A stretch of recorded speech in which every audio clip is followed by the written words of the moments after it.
সকালে মোগলাই পরোটা, দুপুরে রাতে বিরিয়ানি, এটাই সিরাজের সিগনেচার। সেখানেই এবার ভেজ ব্রেকফাস্ট। সিরাজে এই প্রথম।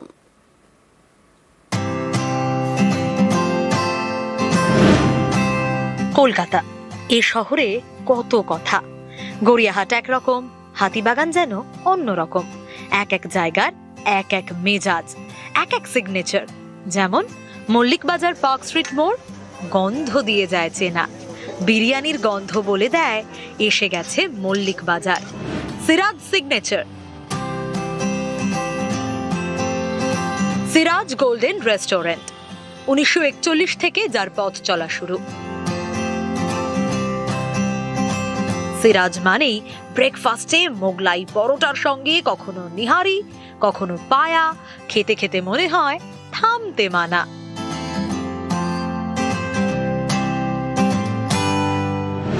দুপুরে আর রাতে পেট ভরে বিরিয়ানি। পেট যত ভরে তার থেকেও বেশি মন ভরে যায়। এই হেন সিরাজেই এবার নতুন চ্যাপ্টার। ব্রেকফাস্টে ভেজ, চানা মশালা, আলু চানা মশালা, সঙ্গে পুরি পরোটা, নিরামিষের নানা পদ।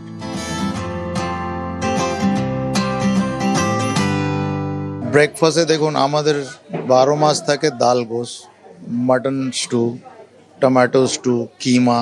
কিন্তু উইন্টারে আমরা স্পেশাল মাটন পায়া তৈরি করি। ভাই এরকম রাখতে হবে স্যার, কেন কাস্টমারের ডিমান্ড আছে, সেই জন্য আমরা চানা মশলা আছে, আলু চানা আছে, এইসব রেখেছি। ডাল গোস্ত, নিহারি, পায়া, কাল্লা, মগজ, জওয়ান মশালা, টমেটো মশালা, আহারের বাহার, জিভে জল। এসবের মাঝে এবার সকাল সকাল পাতে ভেজ। সব থেকে তো আমার পছন্দ হচ্ছে কচুরি আর তরকারি আর জিলিপি তার সঙ্গে দিলে, তার থেকে ভালো তো কিছু আর হয় না।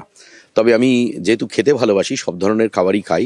আর একটা ব্রেকফাস্ট আছে যেটা মোগলাই ব্রেকফাস্ট। ভেজ তো রাখতেই হবে, প্রচুর মানুষ নানা রকমভাবে নিজেকে ট্রিট দিতে পছন্দ করে, সেখানে ভেজ আইটেমও রয়েছে। যারা নন ভেজ তারা তো আসেন, কিন্তু যারা শুধুই মাত্র শাকাহারী তাদের জন্য এবার সিরাজ রেস্টুরেন্ট তাদের মোগলাই খানার পাশাপাশি একেবারে ভেজ খানা অর্থাৎ শাকাহারী খাবার ব্রেকফাস্টেও রাখছে। ক্যামেরায় রাজীব সিং এর সঙ্গে বিশ্বজিৎ, নিউজ 18 বাংলা।